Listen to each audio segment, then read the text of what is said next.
Voodoo in the Lillypot woods.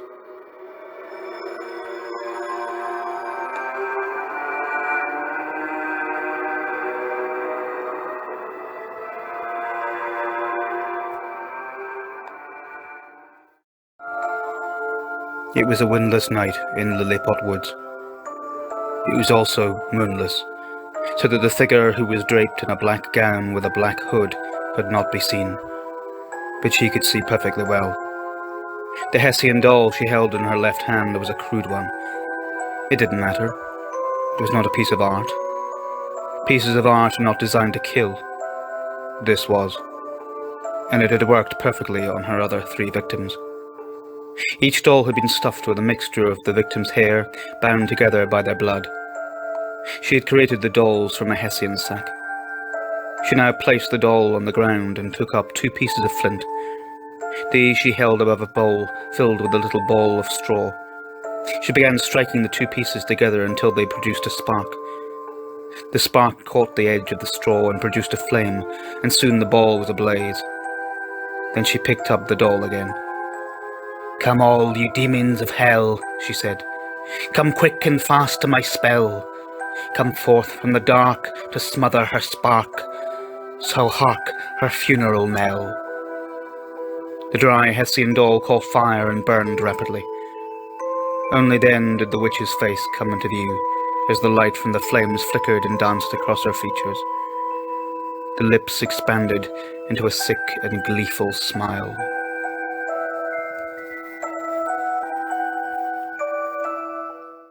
Samuel MacLeod stood over the woman's body in the bed, with the clergyman at his side. "This makes it 4, said MacLeod. The clergyman, a man named Walter Marsan, crossed himself and began giving the woman her last rites. MacLeod listened respectfully before continuing in a glum tone. "I observed in the last 3 victims the same reddened skin, as if they had all died from some intense heat that left no traces anywhere else except the body itself." MacLeod's face shadowed over. "What are you thinking?" asked the clergyman. "Something I daren't utter." "Then whisper it," said the clergyman. MacLeod turned to him and said in an undertone, "Witchcraft." Marsan nearly nodded. "I had come to the same conclusion," he whispered. "What do we do?" asked MacLeod.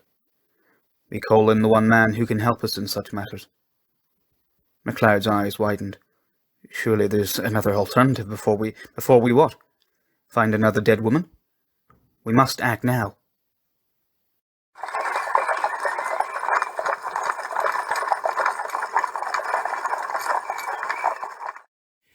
The carriage drew to a halt outside the village hall. MacLeod opened the door and allowed its passenger to descend onto the dirt road, and thus the most infamous man in England arrived in the village of Lillypot. He was none other than the witch-picker John Clarence of Nottingham, and his reputation preceded him. The air felt a little colder in his presence. MacLeod found himself bowing to him. "John Clarence, I am Samuel MacLeod, the landowner here. The villagers look to me for advice and counsel. My wife and I live in the middle of the village. It would be my pleasure to put you up for the night, for your duration." Clarence looked at him without speaking, but bowed his head graciously. "If you will follow me, I will take you to there now, and you can freshen up. It must have been a long journey from Nottingham." "It was, but I am eager to get started right away. Time is of the essence here. This is a witch at large, and it is my duty to find her." "Indeed," replied MacLeod, a little flustered. "In which case I will take you to see the most recent body. It is that of Elizabeth Marshall, wife of Thomas Marshall, farmer. Their house is nearby." Clarence ducked his head slightly as he stepped foot inside the little farmhouse. The body was laid out in the main room, placed in a cheap coffin. Thomas Marshall sat next to it, a broken man. "Who is this?" he asked in a weak voice. MacLeod began to speak, but Clarence interjected. "I am the witch-pricker, John Clarence of Nottingham." Marshall looked at MacLeod, then rose from his seat. "I do not understand," he said. "There is a witch at work in this community, sir," said Clarence with gravity. "I will seek her out. But first, I need to know who is suspected." MacLeod shrugged. "Nobody at present," he said. "Then why am I here?" What makes you think this is the work of a witch? Look at the body, sir, said MacLeod. Do you notice how red the skin is? I do, replied the witch-pricker. Now, with your permission, Thomas, I would like him to touch her. Thomas nodded. Clarence stepped forward to lay his hand on her. But before his hand came to rest, he felt heat radiating off the corpse. When he touched her forehead, it felt like she was on fire. Clarence immediately withdrew. My God in heaven, he whispered. The other 3 women are exactly like this, said MacLeod. Who are they? The judge's wife, Lady Melstane, Mrs. Morecambe, the wife of the flesher, and Janet Hopp, a maid who worked for the wool merchant and his family. Let us start there, said Clarence. MacLeod took Clarence to the house of the wool merchant. The witch-pricker stepped into the large entrance hall, his boots clicking on the stone-flagged floor. The door had been opened by another maid, who still looked traumatized by the death of her colleague, and who now looked positively terrified at the sight of this ominous stranger. He stared at her with dark eyes, and it felt like the devil's gaze. Meredith, began MacLeod, would you please tell Sir Malcolm I am here to see him? At once, sir, replied the maid, who quickly curtsied before scurrying away. Clarence watched her go with some interest. When Sir Malcolm arrived, he looked as distressed as the maid. Malcolm, may I introduce the witch-pricker John Cloudence of Nottingham? Sir Malcolm extended his hand, and Clarence accepted it warmly, or as warmly as he could for the cold man he was. Sir Malcolm, I am sorry we have to meet under these circumstances, but I am here to put your mind at ease. That would be a wonderful thing, Mr. Clarence. Neither myself nor the villagers have got much rest over the past 3 weeks, as I'm sure you can imagine. Death after death. Lillypot is a close-knit community. With each passing, it is slowly being unravelled. We have never seen this sort of thing before. Clarence nodded. The devil and his works are a frightening thing to behold, Sir Malcolm. But I know his wily ways, and I can outsmart him. I have on many occasions. When the devil's mistresses see me coming, they tremble. The devil's mistresses? Repeated Sir Malcolm. A witch is a mistress of the devil, and I noticed that Meredith did the very same thing when she saw me. Meredith? You think she... Sir Malcolm shook his head. No, sir. She and Miss Janet were the closest of companions. They worked well together. Where are Meredith's lodgings? In the attic. Take me there, demanded Clarence. They ascended 3 flights of stairs to the servants' quarters under the eaves. There, in a small room with the 2 maids had obviously shared, Clarence began searching Meredith's belongings. What are you looking for? Asked Sir Malcolm. Evidence of black magic, replied Clarence. He pulled back the bedspread, checked under the pillow, then he crouched down and looked under the bed. He reached in and removed a carved wooden box. He opened it.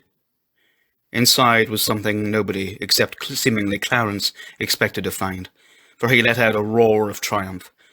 Staring up at him were the charred remains of 4 Hessian dolls. Of course, said Clarence, as if to himself. Voodoo. The most deadly of all a witch's arsenal. And these have been used to great effect. Clarence stood up. It is clear, is it not? Miss Hopp discovered her colleague's dark secret, and therefore had to be silenced. But it is Meredith who will be silenced now. Forever. Both men were staring at him, dumbfounded. However, I need to be absolutely sure. Sir Malcolm, I have to conduct a test on Meredith, but I need a private room to prepare. Follow me and I will take you there, said Malcolm. When the door had closed behind Clarence, he chuckled quietly to himself. He paced the room a couple of times in an attitude of excitement. Then he removed his cloak and spread it over a table that stood against the right-hand wall. Above the table hung a looking-glass. Clarence now went into a small pocket of the cloak and removed an object. It was his witch-prick, a sharp metal skewer, thick at its base and thinning out towards the top like a mini-dagger, but without a hilt. He now turned to the looking-glass and smiled at his reflection. John Clarence was a vain man, a man who liked power and status. But above all, he liked money, and plenty of it. Since James I had come to the throne, the fear of witches had grown even stronger than it had been before. The king was a firm believer in such matters, and had even written a book on the subject. Clarence did not share his beliefs, but it didn't matter. What mattered was how full his coffer was, and witch-prickers were well paid. Provided, of course, they found witches. For every witch found and prosecuted, there was commission to be made. The more witches he found, the more he was paid by the crown. Clarence enjoyed his work immensely. It was all in the performance, and the louder the witch screamed, the better he looked. It also gave him that sense of power he liked so much, power over a woman. He touched the end of the skewer with his finger, and he placed the end against his palm and drove it into his flesh. But instead of grimacing in pain, he once again smiled. It was still working perfectly. He slowly removed the pricker from his hand. Or that's what it looked like, any rate. He was merely allowing the false end to spring back out of the handle, in which there was a coil of thin metal, a design he had created himself, and he was immensely pleased with it. The effect was electrifying on all those who witnessed it. Luck was with him today. He had found the voodoo dolls under Meredith's bed quite by chance, but it had helped that she looked at him with fear in her eyes. Whenever they did that, he knew he would be able to control them, and therefore make them look guilty in front of a crowd. The fact that he now had indisputable proof against her was even better. He should get a nice sum for this one, he thought. A witch responsible for 4 deaths? The crown would pay him double. Meredith dropped to her knees in front of her accuser and clasped her hands in supplication. "I swear to you, sir, I found those dolls in the woods the other day. I was collecting kindling, as I always do, but I fell over a tree root. They were there, buried under the leaves. I did not know what to do. I brought them back with me and placed them in that box. I knew they had some connection with what was going on, and I wanted to tell Sir Malcolm, but he was so upset that I didn't want to upset him further. He is a good man, I promise, sir. I was going to take them to Malcolm, and—" "Be quiet, wench," bellowed Clarence. They were in Sir Malcolm's dining hall. The magistrate had been summoned to watch the proceedings. Clarence now turned to the magistrate. "You see the desperation in this girl? It is a sign of guilt, a sign that justice has caught up with her, and last—" "No, I swear! I said silence!" The girl grabbed at his cloak now. "Somebody restrain her!" shouted Clarence. Sir Malcolm and a MacLeod ran forward. "I believe, your lordship, that Meredith here is the woman responsible for the death of your wife and the other 3 victims." "Do you have a method of proving that?" asked the magistrate. "I do. When a witch has agreed to do the devil's bidding, the 2 of them will fornicate." The magistrate creased his brow in disgust. "I know, sir, it is vile. But in doing so, the devil will leave 2 clues on the witch's body.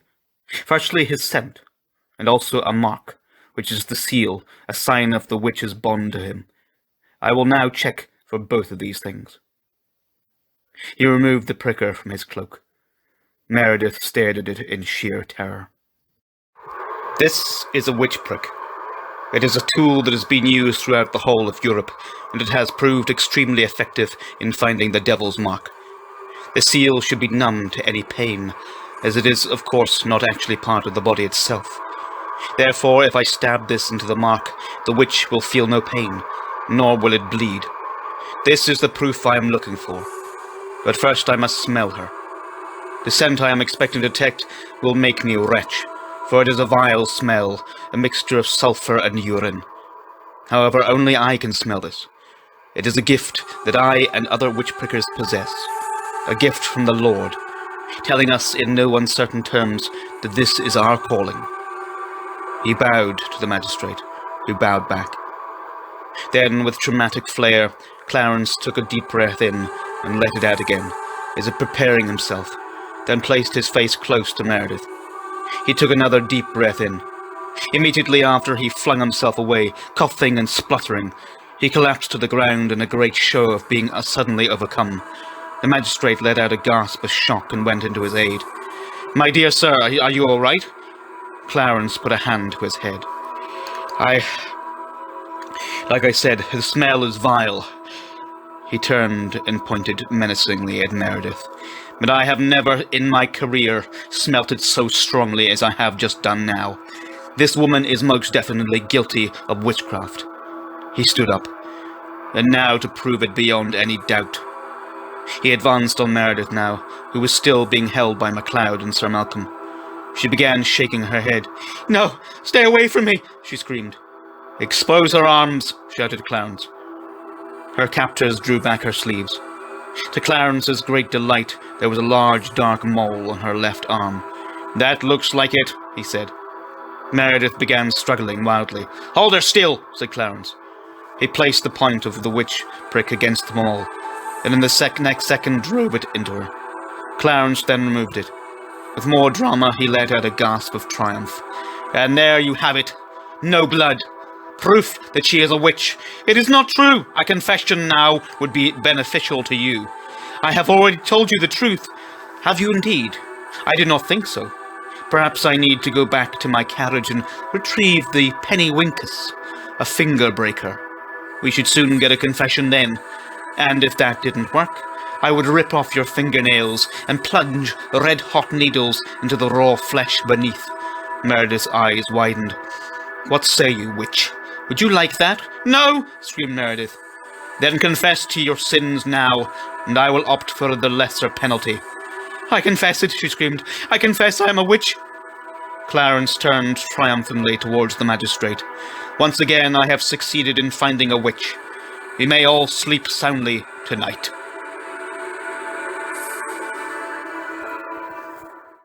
And with that, he took a massive bow. The magistrate came forward slowly and stood in front of Meredith. "You killed my wife. Tell me why." But Meredith had no answer for him. "It would be my great pleasure," he said, turning to Clarence, "if you would dine with me tonight at my house, and I would be honoured to accept such an invitation," replied the witch-breaker. A candle arbor burned brightly on the table in the oak-panelled room, where Clarence sat with the magistrate and MacLeod. A servant girl kept replenishing the wine, which was the finest money could buy, and conversation was rich and jovial. Even the servant occasionally stifled a giggle. She eventually came forward very boldly to Clarence and said, "Sir, I am so glad you have come to Lillypot. Thank you for saving us all." The magistrate smiled. "Clarence, I never introduced you in the beginning. This is Bethany. Bethany has been with me and my late wife for 7 years." The maid curtsied. "It is very nice to meet you," said Clarence, extending his hand. Bethany took it politely. "I have often wondered in those woods where you say Meredith was. I shudder to think what might have befallen me had I encountered her at her dark deeds." "Well, shudder no more, my dear, shudder no more. You are safe now. You may wander freely in those woods to your heart's content, provided that it is all right with your master." He laughed. "Of course, when she has finished her work." "Which you do very well," said Clarence. "Thank you, sir," said Bethany, curtsying again. "When will Meredith hang?" asked MacLeod. "In 3 days," said the magistrate. "Until then she can sit in a cell and think about her crimes." MacLeod chewed slowly on his food. After swallowing, he said, "So we've found the black witch. What about the white one?" Clarence laughed. "You're not serious," he said. MacLeod didn't smile. Clarence lowered his wine-glass. "A witch is a person who practices the black arts. There is no such thing as a white witch." "By white, I'm assuming you mean good." MacLeod nodded. "Again, a witch, by very definition, is not a good person. They do only harm to others. And if there is another witch out there, whatever shade she be, I will find her and treat her no differently than Meredith." There was now an uncomfortable silence at the table, which lasted a good few minutes. Finally, Clarence said, "All right. Tell me why you think there is a white witch out there." MacLeod cleared his throat. "It all started 4 years ago. We had a terrible drought one summer. Crops died. Animals died. The village was in dire need. We have no trade with the other major cities. If we need something from them, we need to travel a long way to get it. There was no let-up. The weather did not appear to be changing. Then one night there was a tremendous storm. The rains came thick and fast." "And?" said Clarence. "There is nothing strange about rain. There is if those rains restore dead crops overnight. The next day we went outside and the fields were bursting with colour and life. We could not believe it. It was as if the drought had never happened. My dear MacLeod, that is a miracle from God, not a white witch. Well, that's what we thought at first, until 2 days later. What happened then? The farmer had a goat called Lucy. Lucy died as a result of the drought. They put her in the barn and were going to bury her the next day, but they didn't get a chance to. When the farmer went in the next day, he found her up and wandering around. Impossible. MacLeod shrugged. It happened. There were many witnesses. Clarence stared at him across the table. Then he looked towards the magistrate. "Did you see this?" he asked. The magistrate wiped his mouth with a napkin. "I did. I saw the animal dead and alive again. And before you ask, she was dead. She wasn't just sick." Clarence held up his hand. "Wait a minute. You just said that the rain had brought her back to life, like the crops, but she was in a barn. The barn roof had a hole in it. Directly underneath that was the goat's body. She was wet when she was found. But that's not all. Etched into one of the wooden pillars was a picture that had not been there before. It was a picture of crops and a sheep. Above them, raindrops poured from clouds. And presiding over the scene, her arms outstretched towards the sky, was the figure of a woman. When dinner was finished, Clarence retired to MacLeod's house for the night. When Bethany had closed the door behind them, she turned towards her master. "God be thanked that that man came to Lillypot." Then she sunk into the magistrate's arms. He held her tenderly, and she laid her head against his chest. "I love you," she whispered. "Let me heal your broken heart." MacLeod puffed on a pipe as they sat in the carriage. "What do you think?" he asked Clarence.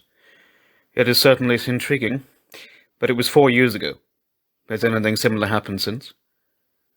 MacLeod paused before nodding. Once they were back in his house, in front of a roaring fire, MacLeod told Clarence the rest of it. "It doesn't always happen, but sometimes when people have been very ill in the village, they have made a sudden and miraculous recovery. Each time this happens, she leaves a sign that she has been there. A water droplet drawn with salt.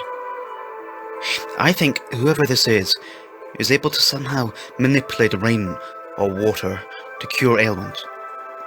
When a thunderstorm occurs, the villagers say that the White Witch is upset. And recently there have been several very powerful thunderstorms, when the sky seemed almost to have been on fire with energy. She also seems to be increasing her powers." "How can you tell?" asked Clarence. "The things she cured went from simple ailments to terrible diseases. At first it was merely muscular aches and pains, but recently there was a young boy with consumption who returned to full health over the course of one night." MacLeod leaned forward in his chair. "I want to know who amongst us is this White Witch. I want to personally thank her for what she has done. Her powers must be seen as something great, not something for which she needs to hide her identity. Perhaps she has an agenda that is not as innocent as it looks. How do you see negativity in this? I suppose the thing with you is that you make your living from persecuting black witches, and so that is how you see all." If Clarence bristled slightly, he hid it well. He did not care for the insinuation that he was blinded in some way. Clarence had to maintain his pure image, or public opinion would fairly soon turn against him. And it was the public's fear of evil and their desire for its destruction that kept the crown paying him. Or perhaps it was all the king's influence. Either way, if it was discovered that he enjoyed torturing innocent women, he would most likely hang himself. "You may be right," he said. In the darkness of the clearing, the woman held yet another doll in her hands. Meredith had been arrested. It was so easy to fool people in this village. They were simple and unintelligent, certainly not as intelligent as she. She hid in plain sight, something she revelled in. She loved to overhear them talk about her handiwork, loved to hear the tone of fear in their voices. She had such power. Every time she used it, she felt like she had been reborn. A surge of energy would rush through her. Her entire body would shake with adrenaline. She had the ability to kill with witchcraft. Kill her enemies. Kill those who upset her. Kill all the free-thinking women who were a threat. The people who might work out who she was. But the person she most desired to destroy was the White Witch. She had powers too, powers that could work against her. However, she did not know her identity. By killing the women, she hoped to eliminate her eventually. Her next victim she had chosen carefully. It was the middle of the night when Jessie Arbuckle fell ill. It began with a headache, followed by an intense heat that came from inside her. By the time the morning arrived, she was seriously ill. She was a servant, and her employer had sent for her friend, Bethany, who worked for the magistrate, as she was the only bloodletter in the village. Bethany had come with haste. She made a hole in Jessie's arm and let the blood run out into a clay dish. Clarence had also been informed of Jessie's illness, and he and MacLeod had arrived to see for themselves. It is obvious that Meredith's evil is not contained with her behind bars. Only when she is dead can there be peace in this village. The execution will take place tonight. Inform the hangman. When they had left, Bethany tried to soothe Jessie. Clarence is right. When the witch is dead, all will return to normal. And what of the people who have died? And the people left behind? It will never be the same again, Bethany. This witch has destroyed people's lives. There may be a form of peace, but it will not be entirely over. The evil will linger. I know it is difficult, Jessie. We have known and loved the deceased women. Here, let me brush your hair. You always found that comforting. Bethany picked up Jessie's comb and began brushing her long red hair with it. You will get better, I promise. The bloodletting will help. Why, I can already see colour coming back into your cheeks now. Bethany stayed with Jessie for the next hour. After she had left, Jessie sat on her bed and stared out the window at the sky. A beautiful blue sky. She should have been happy to see it, but she wasn't. Her mood slowly got worse. She had lived in the village all her life and had grown up with Bethany. There had always, to her mind, been something odd about her, thought Jessie. In fact, both girls could have been described that way. Jessie loved animals and nature, whereas Bethany loved to sew. They would sit together for hours and make embroidery. Bethany also liked to make dolls, she remembered. She would cup up Hessian sacks into shapes and then stuff them with sheep's wool. Jessie's brow creased and her jaws tightened. And the clouds rolled in. They rolled in from nowhere, it seemed, materializing out of thin air. That air now became electric. Jessie could feel the hairs on her arms starting to stand upright. She got off the bed and walked to the window. She pushed it open and leaned far out, lifting up her face to the dark clouds. She felt the first raindrop land on her forehead. After a moment she began to feel it all over her face. She threw out her arms almost to embrace the downpour, which came thick and fast now. Soon she was drenched in glorious rain. She laughed. The water invigorated her, made her feel 10 times better than she was before.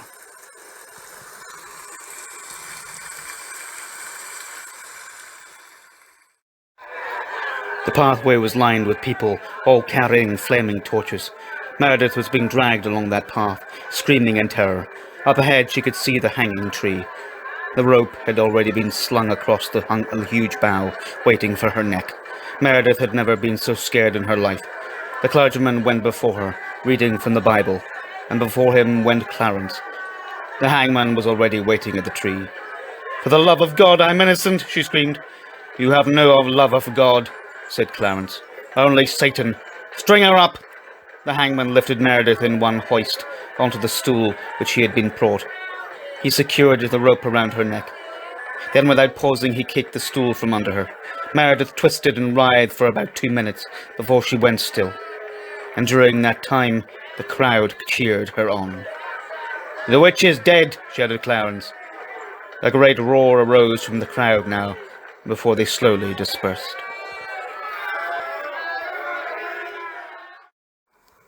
It was late at night. The village was sleeping. The witch was not. Her spell had not worked on Jessie. She needed to try again. She had created another Hessian doll and had stuffed it with the hair and blood she had collected from Jessie that afternoon. Suddenly she heard a step behind her. She spun round. "You always loved making dolls," said Jessie. Bethany just stared at her. Her eyes were almost black. "You," she said. "Yes. I'm the one you've been looking for. Your childhood friend. I'm surprised you didn't know. But then I've only just worked out about you. You killed all these women just to destroy me? Not just to destroy you. I killed them because I could. And because I didn't like them. But yes, I knew eventually I might destroy the White Witch, because she would destroy me. You have increased your powers, but so have I. I have learned the ways of the black arts, and I am gifted. But you are not as strong as I am, because evil can never be as strong as the force of good." Bethany laughed now, but there was an uneasiness in her laugh. "So," said Jessie, "is this our standoff?" "I suppose it is." Bethany suddenly lit the Hessian doll and advanced upon Jessie. "Burn in the fire that I create. To die like a dog was always your fate. Writhe in the flame of darkness and power." At that moment the fire petered out. Bethany looked up. Black clouds had rolled in fast out of a clear sky, and now those clouds began to flicker and mumble. Jessie smiled. In the next second there was an almighty flash of searing white light. The bolt hit Bethany between the shoulder blades. Both her and the smouldering Hessian doll dropped to the ground instantly. The witch of Lillypot was no more.